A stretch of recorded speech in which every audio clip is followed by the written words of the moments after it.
शरीर के निचले भाग में मनोक्रियात्मक विकास।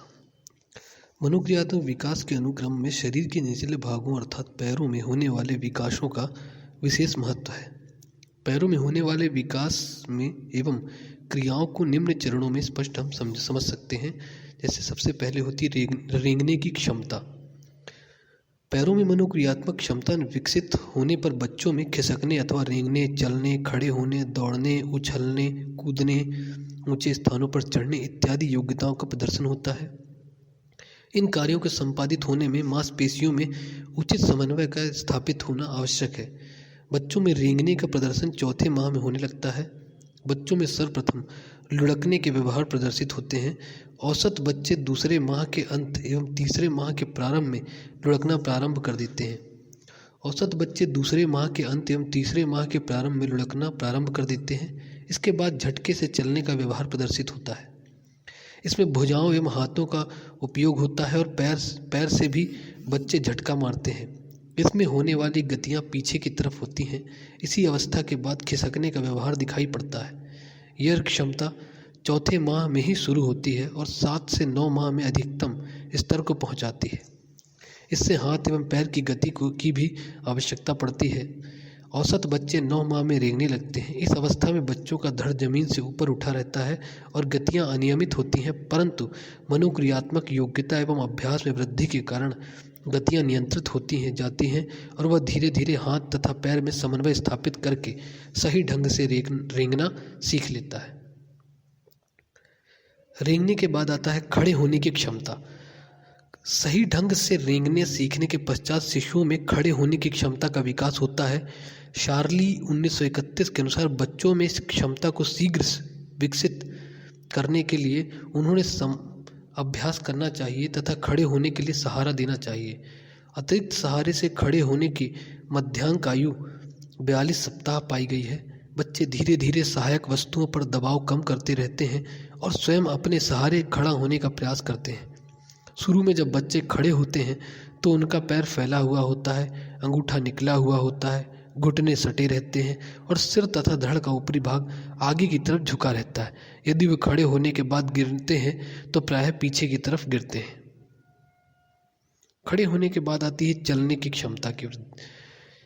बच्चों में चलने, टहलने या दौड़ने इत्यादि की क्षमता खड़े होने में आवश्यक विकासात्मक प्रक्रिया में पूरी होने पर आती है।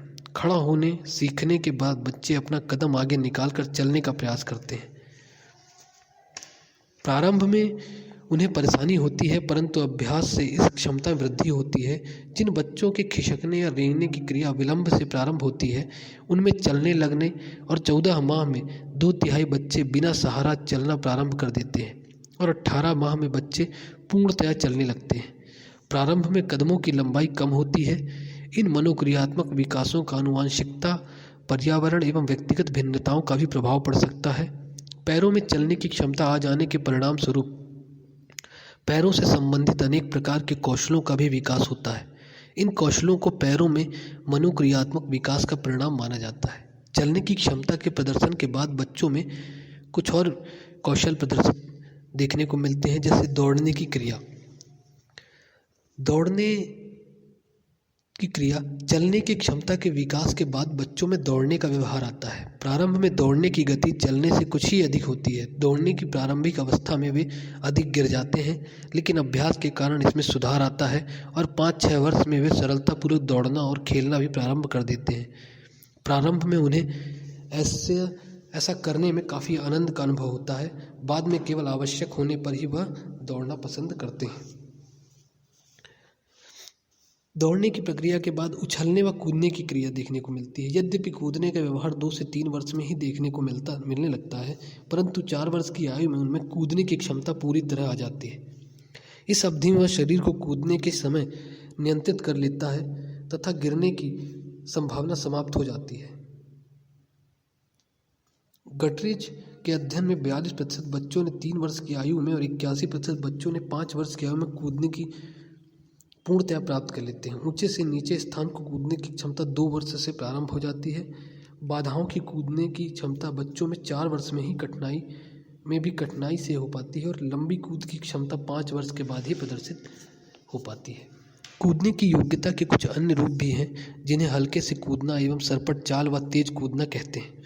गटरिज ने यह विचार व्यक्त किया है कि एक पैर से कूदने की क्षमता 4 वर्ष में ही आ जाती है। इनके प्रयोज्यों में 97% ने 5.5 वर्ष में यह कौशल दिखाया और 6.5 वर्ष में 90% ने पूर्णता कौशल संपन्न करी। एक पैर से कूदने की तुलना में हल्के से कूदना अधिक कठिन है। 4 वर्ष की आयु में केवल 14% बच्चों ने इसका प्रदर्शन करने में सफलता प्राप्त की और 1 वर्ष बाद 72%, 9 वर्ष की आयु में 91% ने हल्के से कूदने की क्षमता का प्रदर्शन किया। इस प्रकार स्पष्ट है कि एक पैर से कूदने की तुलना में हल्के से कूदने की क्षमता विलंब से प्राप्त होती है। इनकी तुलना से सरपट चाल या तेज कूदने की क्षमता और भी विलंब से प्रदर्शित होती है। उछलने के बाद जो अधिगम है या सीखने की प्रक्रिया, वो चढ़ने की प्रक्रिया होती है। बच्चों में सीढ़ी पर चलना या निचले स्थानों से ऊपरी स्थानों पर चढ़ने की क्षमता चलने से पहले प्रारंभ होती है। प्रारंभ में बच्चे सीढ़ियों पर चढ़ते समय एक पैर सीढ़ी पर रखते हैं और दूसरा पैर भी वहीं लाते हैं। आगे बढ़ने के लिए पुनः वही पैर आगे बढ़ाते हैं। शारीरिक विकास और अधिक हो जाने पर अभ्यास के द्वारा उनके व्यवहार में सुधार आता है और वे सरलता से चढ़ तथा उतर सकते हैं। यदि अधिगम व्यवहार में सुधार आता है और वे सरलता से चढ़ तथा उतर सकते हैं, यदि अधिगम परिस्थितियां अनुकूल हैं, तो 4 वर्ष में इस क्षमता का उचित विकास हो जाता है। मकान की सीढ़ियों की तुलना में बच्चे प्रायोगिक सीढ़ियों पर सरलता से चढ़ जाते हैं। सीढ़ी पर चढ़ने के व्यवहार का निरीक्षण तथा सिनेमा रिकॉर्ड तैयार करके एम्स 1939 यह निष्कर्ष देता है कि यह व्यवहार रेंगने के व्यवहार में मेल खाता है। गटरिज के अनुसार मात्र 3 वर्ष में 50% बालकों ने सीढ़ी चढ़ने में सफलता प्राप्त कर ली है एवं 6 वर्ष 92% में सफलता प्राप्त कर लेते हैं। 2, 3 एवं 6 वर्षों की आयु में लड़कों की गति लड़कियों से भी तेज होती है, जबकि 4 एवं 5 वर्ष की अवधि में दोनों की गति बराबर होती है। इसके बाद आती है तैरना का अधिगम। बच्चों में तैरने का कौशल का विकास होने के लिए मांसपेशियों की समन्वित विकास तथा समुचित अभ्यास की आवश्यकता पड़ती है।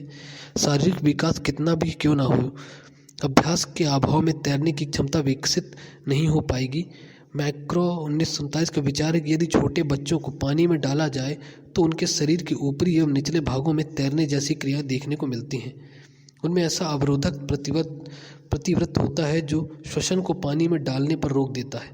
2 वर्ष के अंत में तैरने की गतियों का आभास मिलने लगता है, परंतु 4 वर्ष के पहले बच्चों में तैरने की क्षमता नहीं आ पाती। इसके लिए अधिगम की समुचित परिस्थितियां उत्पन्न करना आवश्यक है। तैरने के अधिगम के बाद होती है साइकिल चलाने का कौशल। मांसपेशियां नियंत्रण की क्षमता बढ़ने पर बच्चे कुछ यांत्रिक कार्य भी करने में सफल हो जाते हैं। उदाहरण के लिए 2 से 3 वर्ष में बच्चे 3 पहिया वाली साइकिल चलाने की योग्यता प्रदर्शित करने लगते हैं। गैट्रिज के अध्ययन में 2 वर्ष के बच्चों में 70% ने इस कार्य में सफलता प्राप्त की, 3 वर्ष में 63% और 4 वर्ष में 100% बच्चों ने साइकिल चलाने में सफलता प्राप्त कर ली। इस कौशल के भी प्रदर्शन में अभ्यास महत्वपूर्ण स्थान रखता है। पैर से संबंधित उपयुक्त कौशल के अतिरिक्त कुछ अन्य कौशलों पर भी अध्ययन हुआ है। उदाहरण के लिए स्ट्रैंग ने यह निष्कर्ष दिया है कि 5 से 6 वर्ष में बच्चों में रस्सी कूदने, रेल पर चलना, दीवार के शीर्ष पर चढ़ना एवं धरातल पर बनी रेखाओं पर चलना सीख लेते हैं। इनके अतिरिक्त वे 6वें वर्ष में 2 पहिए की साइकिल भी चलाने में सफलता प्राप्त कर लेते हैं। 3-4 वर्ष की अवधि में बच्चों के पैरों में नृत्य क्षमता भी प्रदर्शित होने लगती है। इन सभी कौशलों पर अनेक कारकों का भी प्रभाव पड़ता है।